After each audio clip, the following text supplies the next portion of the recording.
사도행전 26장 8절로 18절까지 지금 바울의 회심 장면을 다시 한번 바울이 회상하고 있습니다. 지금은 아그리빠 왕이죠.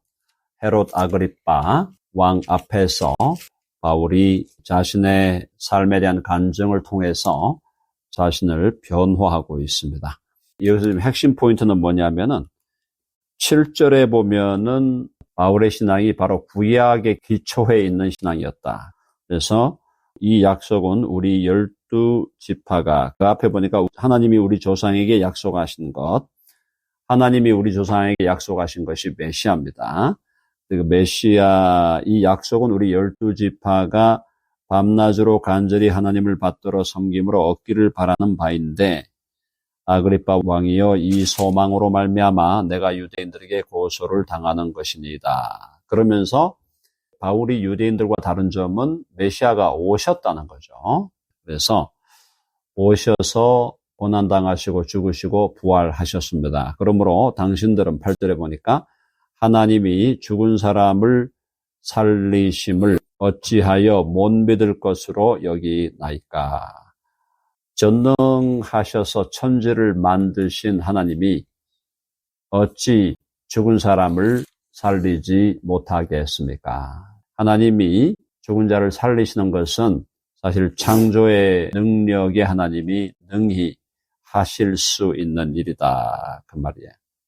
자, 그래서 나는 그걸 믿는다는 거죠. 바울은 메시아가 오셨고 메시아가 나사렛 출신의 예수이고 그 예수 그리스도가 우리의 죄를 짊어지시고 십자가에 달려 몸을 찢으시고 피를 흘려 죽으시고 생명을 주시고 그리고 사흘 만에 다시 살아나셨다는 걸 저는 믿고 있습니다. 이게 바울의 간증입니다. 나도 9절 나사렛 예수의 이름을 대적하여 많은 일을 행하여야 될 줄 스스로 생각하고 이게 이제 예수님 만나기 전이죠. 만나기 전에 나사렛 예수의 이름을 대적하여 많은 일을 행해야 될 줄 스스로 생각하고 굉장히 바울은 열정도 있고 또 굉장히 그 추진력이 있는 사람이었어요. 열정과 추진력과 또 앞으로 나가면서 뭐 누구 말 듣고 하는 게 아니고 스스로 생각하고 그 스스로 생각하는 것에 결단해서 행동하는 주체적인 인간이었다. 예루살렘에서 이런 일을 행하여 핍박하는 거죠. 행하여 그리스도인들을 교회를 핍박하는 겁니다. 대제사장들에게서 권한을 받아가지고 권한 위임장 같은 걸 받은 겁니다. 받아가지고 많은 성도를 오게 가두며 또 죽일 때에 내가 찬성 투표를 하였고 대표적인 사람이 스데반을 돌로 쳐 죽일 때 바울이 찬성을 했습니다. 자, 11절에 보니까 또 모든 회당에서 여러 번 형벌하여 회당에서 예수 믿는 사람을 막 형벌하여 고문했다 이렇게 보면 되겠죠. 강제로 모독하는 말을 하게 하고 강제로 예수 그리스도를 모독하는 말을 하게 한 거예요. 고문을 한 겁니다. 고문. 또 그들에 대하여 심히 격분하여 아주 격분했다. 경노가 충만했다 이 말이죠. 그래서 그들에 대하여 심히 격분하여 외국 성에까지 가서 박해하였고 그 와중에 12절 그 일로 대제사장들의 권한과 위임을 받고 다메섹으로 갔나이다. 다메섹으로 가는 길에 바울이 예수님을 만나게 됩니다. 자, 13절 왕이여 정오가 되어 길에서 보니 하늘로부터 해보다 더 밝은 빛이 나와 내 동행들을 둘러 비추는지라. 우리가 다 땅에 엎드러짐에 내가 소리를 들으니 히브리 말로 이르되 사울아 사울아 네가 어찌하여 나를 박해하느냐. 나를 핍박하느냐. 이 나는 예수님이죠.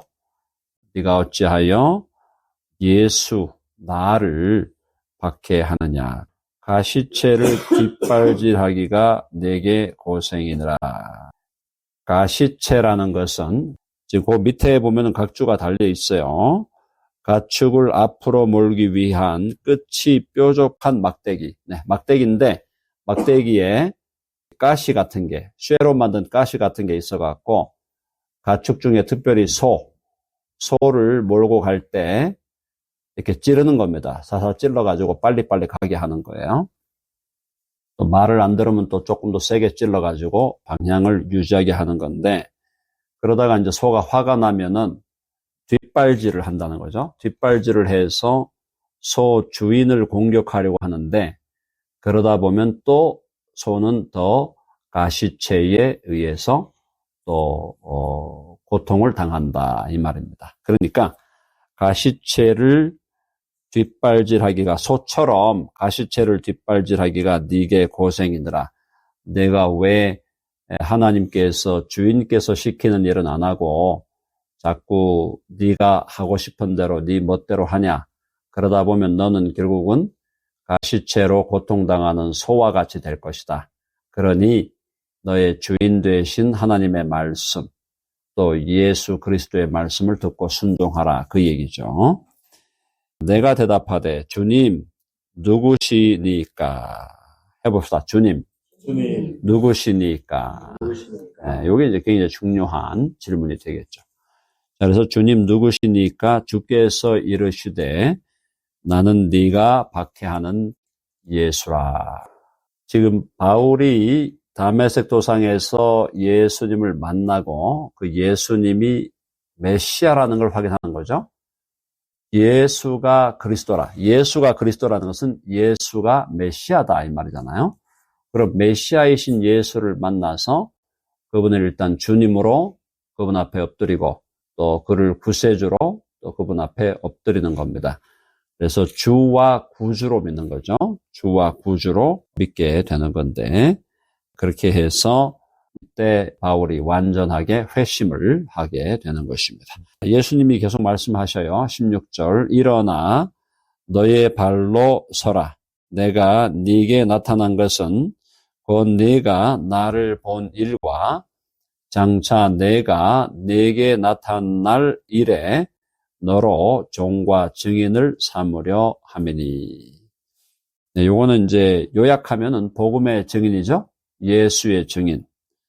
네가 나를 본 일, 이게 바로 예수님에 대한 거고, 또 장차 내가 네게 나타날 일에 너로 종과 증인을 삼으려 함이니, 복음의 증인으로 삼으려고 하는 것이다. 그래서 예수의 증인과 복음의 증인으로 주님께서 바울을 세우신 것입니다. 해봅시다. 예수의 증인, 복음의 증인. 제가 이 말씀을 드리면서 이거는 바울에게만 해당되는 게 아니라 그랬습니다. 우리 모두에게 해당됩니다. 예수님께서 저와 여러분을 구원받을 자로 부르실 때부터 우리는 예수의 증인으로 부름받은 것이고 복음의 증인으로 부름을 받은 것입니다. 증인으로 살아가야 합니다. 그것이 우리의 사명이에요. 사명. 모든 그리스도인들에게는 동일한 사명이 있어요. 모든 그리스도인들에게는 동일한 사명이 뭐냐? 예수의 증인, 복음의 증인이 되는 건데, 그 사람들이 살아가는 삶의 양태는 다양할 수밖에 없습니다. 직업이 다양하고, 또 사는 지역이 다양하고, 만나는 사람들이 다양하고, 그죠? 삶의 경험이 다양하고, 또 싸우는 죄악들이 다양해요. 비슷한 죄들을 가지고 다 싸우긴 하지만 각자가 특별히 약한 죄들이 있습니다. 잘 넘어지는 죄들이 있어요. 그러니까 우리는 동일한 사명을 받았어. 예수의 증인으로 살아야 됩니다. 복음의 증인으로 살아야 합니다. 이것은 변하지 않는 정체성이에요. 나이가 90이 되시고 100세가 돼도 예수의 증인, 복음의 증인. 10대의 크리스찬이 되었어도 10대도 예수의 증인, 복음의 증인. 똑같은 거예요. 근데 각자의 삶의 스테이지와 삶의 과정과 삶의 여정과 삶의 모습은 다양할 수밖에 없다라는 거죠. 그러면서 예수님이 하신 말씀이 이스라 17절 같이 읽어봅니다. 시작. 이방인들에게서 내가 너를 구원하여 그들에게 보내어. 18절 중요합니다. 다 같이. 그 눈을 뜨게 하여 어둠에서 빛으로 사탄의 권세에서 하나님께로 돌아오게 하고 죄 사함과 나를 믿어 거룩하게 된 무리 가운데서 기업을 얻게 하리라 하더이다. 여기 복음의 요약이에요. 그래서 이스라엘과 이방인들에게서 내가 너를 구원하여 그들에게 보내어. 그래서 이제 바울을 주로 이방인들의 사도로 삼았지만 바울은 유대인들에게도 복음을 전했죠. 그러나 주로 이방인들을 위한 사도로 주님이 삼으셨고, 자, 어떻게 하는 거냐? 즉 바울이 복음 사역을 통해서 18절이 굉장히 중요합니다. 그 눈을 뜨게 하여, 영적으로 죽은 자의 눈을 뜨게 하여 어둠에서 빛으로, 지난번 제가 말씀드렸죠. 구원을 받는다는 것은 이전하는 거라 했어요. 이전. 어둠의 권세에서 빛의 권세로, 사탄의 권세에서 하나님께로 돌아오게 하는 겁니다. 이전하는 거예요. 이전. 내가 소속되었던 곳이 이전되는 겁니다. 어둠의 권세에서 빛의 권세로, 마귀의 권세에서 사탄의 권세에서 하나님의 권세로, 아담 안에 있던 내가 그리스도 안으로 옮겨오는 거예요. 그게 구원을 받는 겁니다. 그러면서 죄사함과 여기서 말하는 죄사함은 조금 더 넓혀서 말하면 칭의를 포함하는 겁니다. 예수 그리스도를 믿음으로 죄사함을 받고 하나님 앞에 의롭다함을 얻는 거예요. 그리고 나를 믿어 거룩하게 된 무리, 성도죠? 요게 해봅시다. 확정적 성화. 네, 그러니까 예수 믿을 때 확정적으로 우리가 하나님을 위하여 구별되어 너는 성도라, 너는 이미 거룩한 자라고 주님이 우리를 인정해 주시는 것입니다. 우리가 거룩한 존재가 되었고 의로운 존재가 되었다. 칭의를 통하여 의로운 존재가 되었고 확정적 성화를 통하여 거룩한 존재가 된 것은 우리의 정체성이에요. 이것은 불변입니다. 아멘 하시죠? 중간에 우리가 실패해도 불변이에요.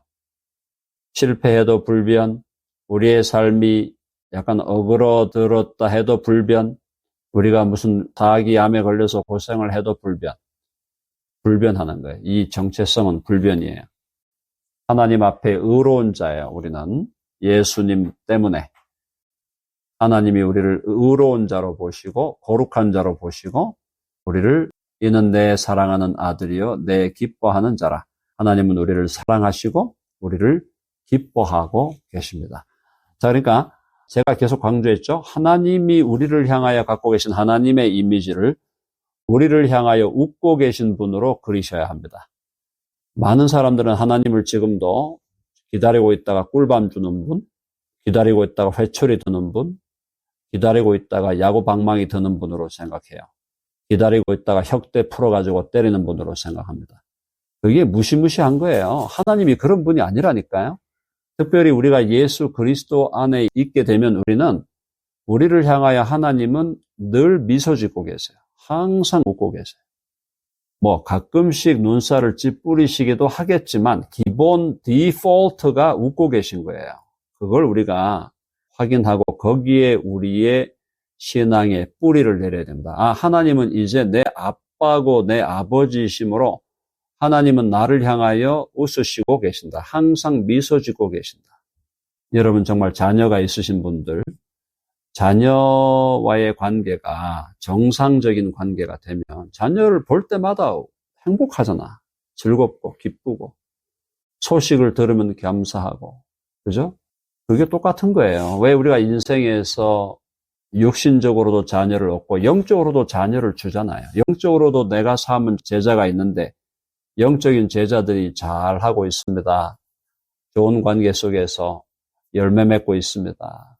얼마나 좋습니까? 얼마나 행복합니까? 똑같은 거예요. 하나님도 물론 이제 인간은 또 조금씩 변할 수 있어요. 인간은 또 조건에 따라 좀 바뀌기도 하지만 하나님은 그런 분이 아니에요. 하나님은 우리를 향하여 너는 내 사랑하는 아들이요, 너는 내 사랑하는 딸이요, 내가 기뻐하는 딸이다라고 할 때 그때 하나님은 우리를 향하여 미소 짓고 계시는 분이다. 그걸 디폴트로 갖고 계셔야 돼요. 이게 흔들리면요, 인생이 다 흔들리는 거예요.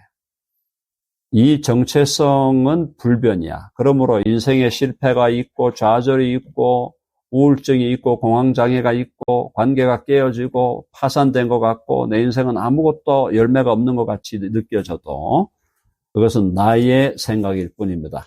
하나님의 생각은 너는 내 사랑하는 아들이요 내가 기뻐하는 딸이다라는 거예요. 그래서 죄사함과 나를 믿어 거룩하게 된 무리 가운데서 기업을 얻게 하리라. 이 기업이 뭐예요? 영원한 기업, 영원한 유산, 영원한 유업, 영원한 상속, 영원한 새하늘과 새 땅, 하나님의 나라, 새롭게 된 우주를 말하는 겁니다. 그렇죠? 제가 자꾸 말씀을 드립니다만은 이 세상에서 제일 부유한 자가 누구냐? 바로 저와 여러분들이에요. 모든 그리스도인들이 가장 부유한 사람들이에요. 그래서 그리스도인들은 하늘나라의 유업으로 가장 부유한 자가 되었기 때문에 가장 관대하게 내게 있는 물질들을 사용할 수가 있게 되는 겁니다. 왜? 나의 부가 내 은행 어카운트에 적립되어 있는 달러에 의존되는 게 아니라 나의 부유함은 새하늘과 새 땅에 있는 것이기 때문에 이 땅에 있는 달러를 나는 얼마든지 관대하게 하나님의 나라와 복음을 위해서 쓸 수가 있는 거예요. 완전한 사고의 전환이 와야 돼요.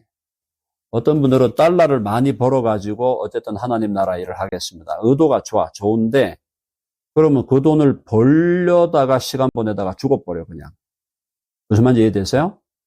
돈 좀 많이 벌어가지고 하나님 일 하겠습니다. 좋아, 의도 좋은 의도야. 근데 돈을 벌다가 죽어버려 그냥. 돈 한 푼도 못 쓰고. 낭패야 낭패. 그러지 말고 돈을 벌고 원복을 떠나서 지금 하나님이 주신 것 가지고 하나님의 나라를 위해 사용하셔야 되는 줄로 믿습니다. 아멘 하시죠? 지금 사용해야 돼요. 지금. 그리고 우리의 부요함은 말씀드리지만 우리의 부요함은 달러에 달린 게 아니에요. 우리의 부요함은 새하늘과 새 땅, 영원한 하나님의 나라, 새롭게 된 우주에 있는 거예요. 그게 내 소유가 되어 있는데 뭔 달러가 지금 이게 중요하냐 이 말이에요. 그래서 예수님을 제대로 믿으면은 radical generosity, 급진적인 관대한 삶을 살게 돼 있어요. 그렇게 살아간 가장 위대한 인물 중에 한 사람이 존 웨슬리. 존 웨슬리가 감리교 창시자죠. 웨슬리가 신학이 우리와 조금 다른 점이 있지만은 그래도 웨슬리의 경건한 삶에 대해서는 우리가 많이 배워야 되는데 특별히 그는요. 한 달에 그가 사용하는 생활비를 몇십 년 동안 한 번도 바꾼 적이 없어요. 그래서 한 달에 그가 100파운드를 쓴다 그러면 이거를 몇십 년을 100파운드만 쓴 거야. 그 외에 그 다음부터 들어오는 모든 소요는 다 구제, 선교, 복음 전파를 위해서 썼어요.